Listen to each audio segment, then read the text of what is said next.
Hi, my name's Joyce, and I'm really happy to be with you here today.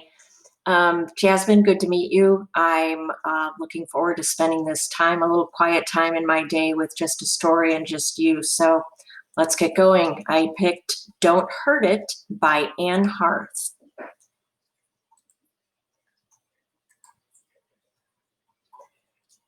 Flit, flap, flit. A moth fluttered against the inside of the window. Terrell watched. Flop, flutter, flit. The moth was creamy brown. Its antennae looked like tiny feathers.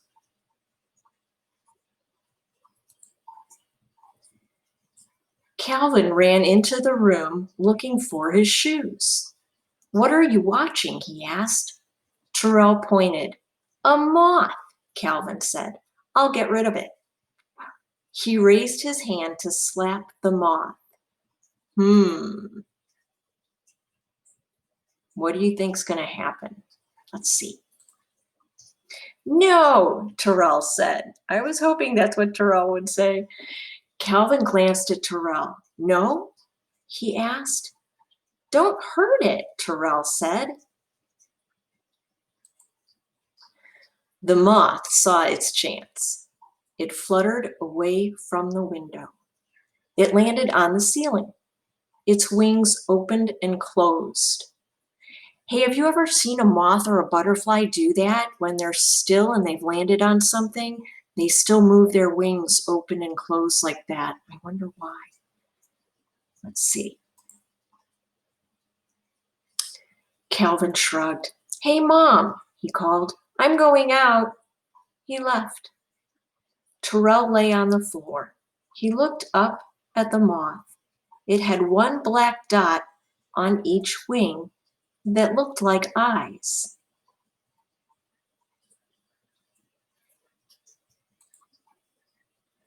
Ebony wandered in with a book. She sat on the couch. The moth fluttered from the ceiling. It fluttered over Ebony's open book. "Yuck!" She waved her hand. "Go away." I wonder if Ebony likes other kinds of bugs. I would guess not. The moth landed on a page of her book. Ebony started to flick it with her finger. "No," Terrell yelled. "Don't hurt it." Ebony turned to look at Terrell. The moth saw its chance. It fluttered away. It landed on the window curtains. Terrell moved close to the moth. Its body was fuzzy. Black, shiny eyes looked at him. Whoosh, zoom, whoosh. Mom came in with the vacuum cleaner. She vacuumed under the chairs and under the tables. She moved closer to the curtains.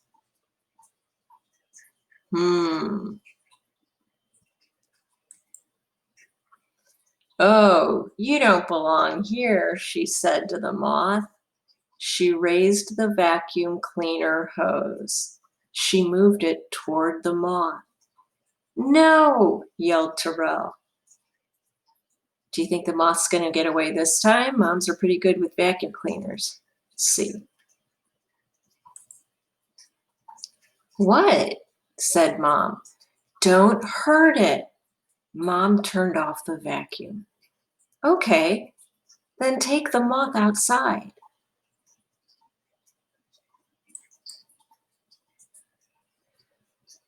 Terrell crept, let's try that again. Terrell crept closer to the moth. "It's not safe here for you," he whispered. Looks like the moth might be trying to fly away. Do you think he'll feel safe about Terrell's hands? Let's see. He cupped his hands around it. The moth's wings tickled his palms. Terrell carried the moth downstairs and outside. He opened his hands to free the moth.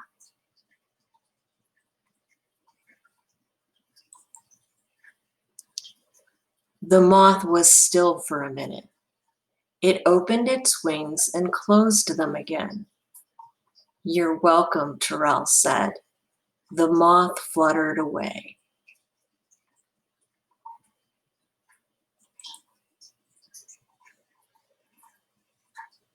Why does Calvin run into the room? Do you remember? That was way at the beginning of the story. He was looking for something, I think. Do you remember what it was? Let's see. I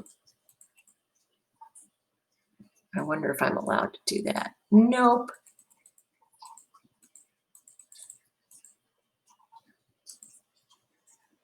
Calvin ran into the room looking for his shoes.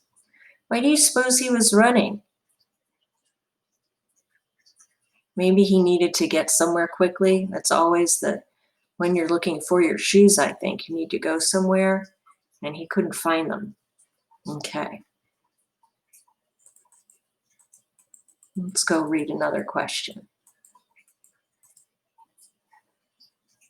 How would you describe the moth's body? Oh, we heard a couple of things about the body. Let's see if we can find one.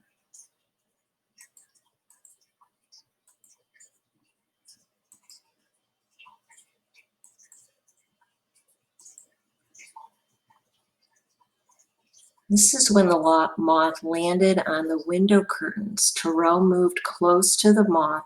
Its body was fuzzy. What else do we see about the moth's body?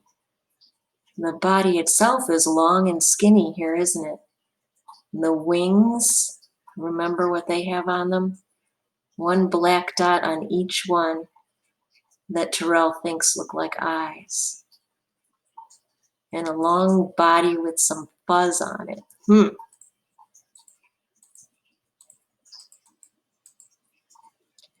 Who is the second person to almost hurt the moth? Do you remember? Somebody came in and sat on the couch. I think her name was Ebony.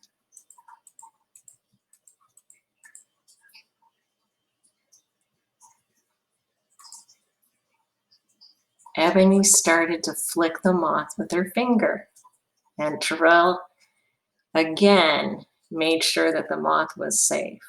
Don't hurt it, he says. All right, there's one more question.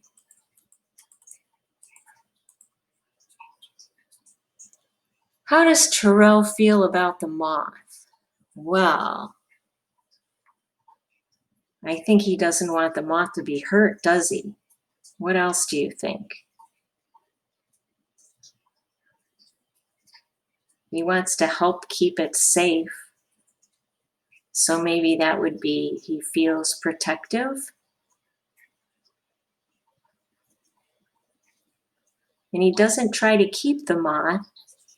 He knows the moth wants to fly, so he takes it outside and he opens his hands, and the moth opened and closed its wings, and he said, "You're welcome." So I think maybe he's happy that he was able to help the moth. All right, that's the end of this story. Thanks so much for taking a few minutes for me, and I'll record another story soon. See you later.